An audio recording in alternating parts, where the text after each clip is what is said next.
You are currently the only person in this conference.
You are currently the only person in this conference.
we can say that I just noticed I haven't been recording from the beginning. All right, vendor development now means that basically you ensure that your suppliers are growing over a period of time.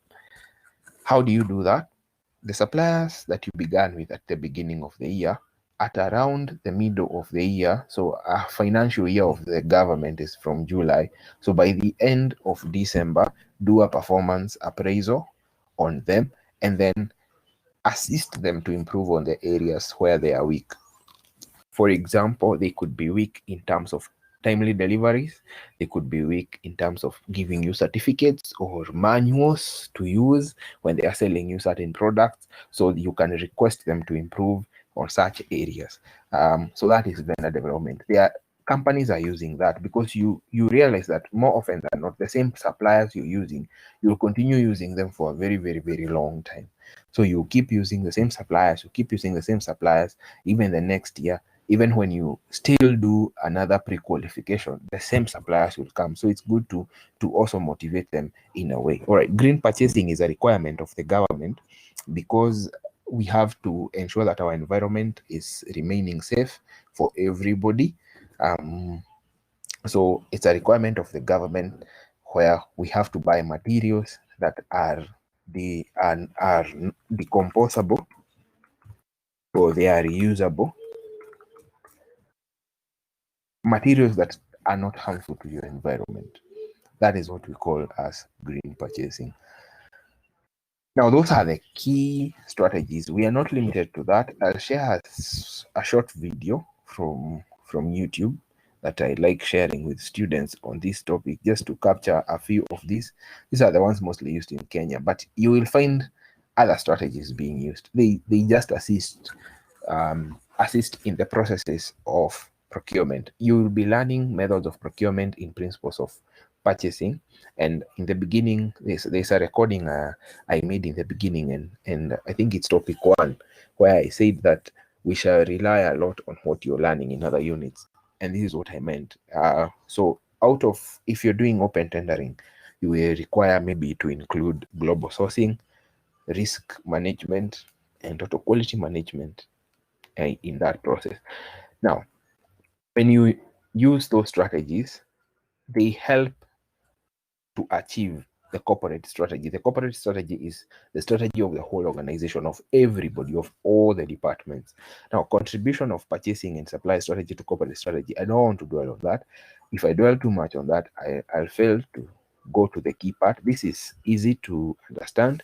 It's just how does a purchasing department, this is a subtopic on how does a purchasing department help the organization to achieve its own objectives, for example, of making profit or serving its customers. So I'll skip that. I'll also skip the next 6 steps to align supply chain with corporate strategy. How does the purchasing department align itself with the organization? I think if that's an application question. More often than not, if you understand the strategies, you can understand how to align this. Let me just give a simple example. For example, 1, communicate. Make sure that you have good communication in the organization. Everybody then will be in the same page. Identify the areas of your corporate strategy that you, as a supply chain department or a purchasing department, can help in. So if you identify that, then it's very easy for you. If you identify that, then it's very, very easy for you to assist the organization to grow. So it's just to say, have a clear vision in supply chain or in the organization, and then you will align it very easily. Have good management, and then you'll align it very easily. Have a good structure of reporting, then you'll align your strategies very easily with those of the organization. Generic strategies is what I want again to focus on. This is the last part now. Generic strategy. The word generic comes from the word general. It means general strategies. These are strategies that are not only for purchasing, but for the whole organization. So they were created by someone called Michael Porter. They are more agreeable than others. There are other types of generic strategies created by other people, but the one by Michael Porter is generally more accepted. There are 3. One is cost leadership strategy. It's mainly used when a company wants to get customers. So what does that company do? It reduces its price for certain products so that customers can be attracted. That's cost leadership, meaning it becomes a leader in that field. It becomes a leader in price, not in any other area, but in price. Differentiation strategy is used when a company wants to make its product grow. It's already known by customers, but it wants higher profits than what it is already getting. That means that it makes its products unique. I will give an example with Airtel and Safaricom. Their products are already known. So what they are doing now is just making their products unique, more and more unique by the day. How are they doing that? Safaricom has a color green, Airtel has red. If you're looking for Airtel, more often than not, you see a red color, you get to think that that is where you will want, that is where you will find Airtel or Airtel Money or whatever else you need. Focus strategy is putting your focus. Let me use that same word before I use a different word. Putting your focus on a certain segment of your market. You put your focus on a certain segment of your market. For example, you can segment your market on regions. You have Mombasa region, Nairobi region, Kisumu region. So you pick Mombasa region and reduce the price for the items you're selling in Mombasa, but don't reduce for the ones in Nairobi. It will mean that you're focusing now on Mombasa, and you can call that cost leadership. Focus cost leadership. Focus cost leadership strategy. You can call that one. That type of strategy, that focus cost leadership strategy, where you pick Mombasa and reduce price. If you pick Nairobi and make the products unique, you will have focus differentiation strategy. And I would like to give the example of what Oppo does. Oppo, the moment it introduced its phones to Kenya, it reduced the price. It focused on the youth.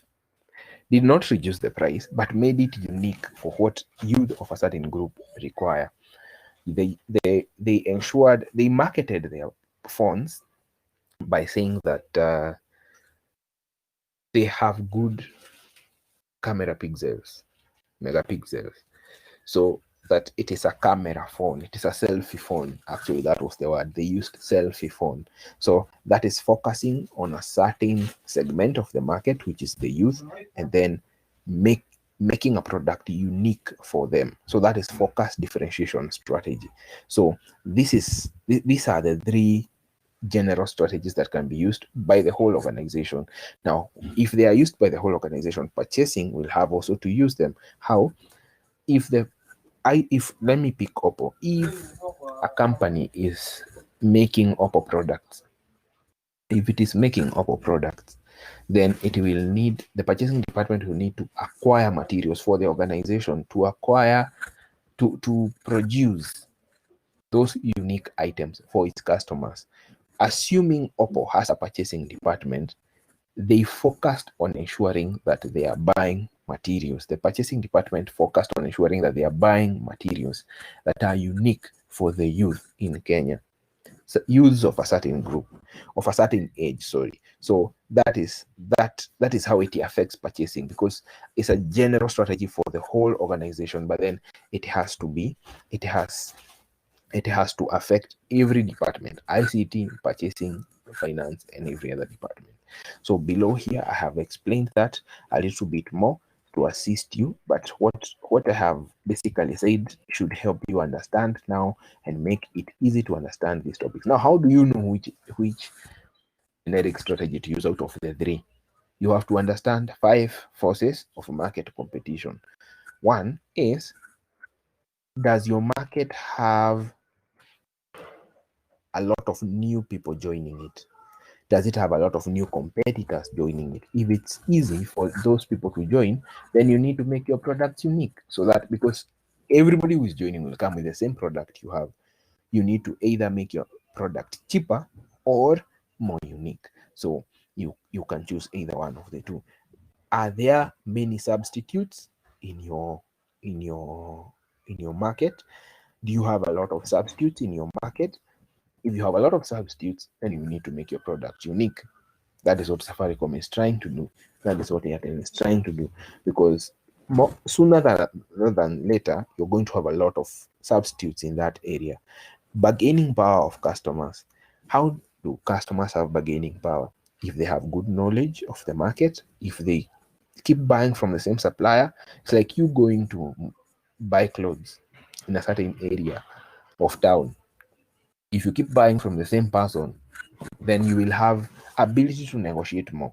Bargaining power is an ability to negotiate, basically. If you have good knowledge and you're telling them, this is not silk, this is nylon, you can't sell me nylon at this price. And so you will have bargaining power. If you have customers having bargaining power, your products need to be unique. All right.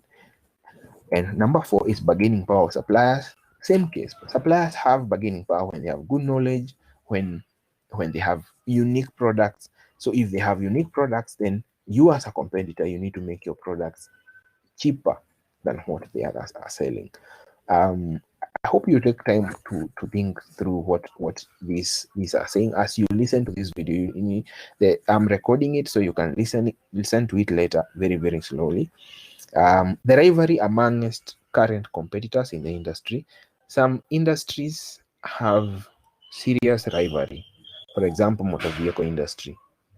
You'll find that BMWs and Audis, they have high competition and they are serious rivals, to the point where they even post advertisements that are insulting one another. Where you have such competition, such kind of serious competition, then you need to make your product extremely unique or extremely cheap. Either one of the two. Nissan is trying to identify itself as a cheap product. BMW is trying to identify itself as a unique product.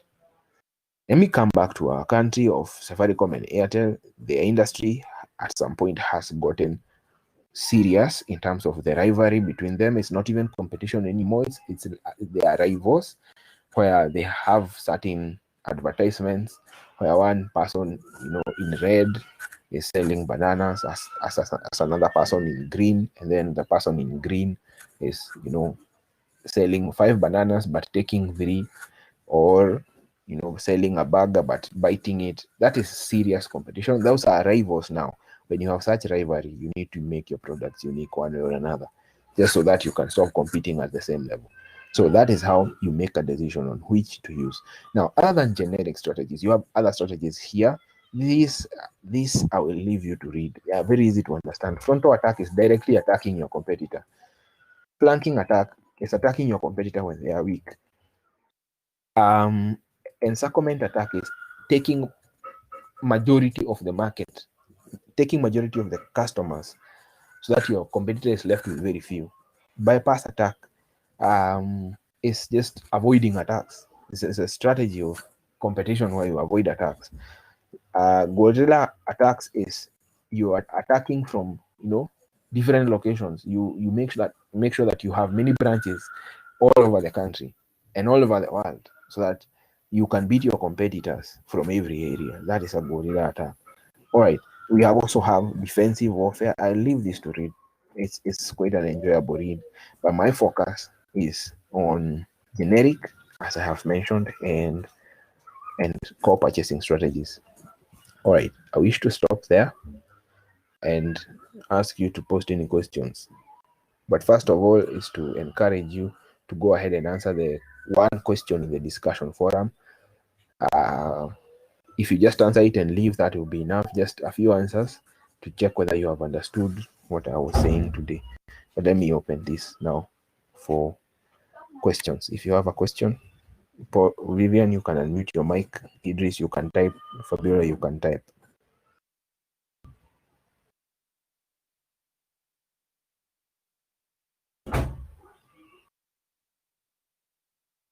Any questions? Comment?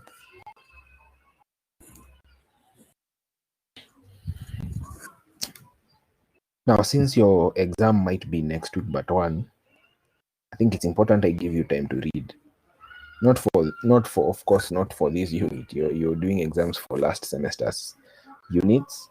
So I don't know whether that would be appropriate. We agree that next week I give you an assignment, you just take your time and do it as you revise for other things. It will be a very easy assignment, definitely.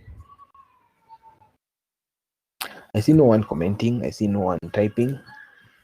I don't see Vivian unmuting her mic. So let me assume either you have logged off or you have no questions.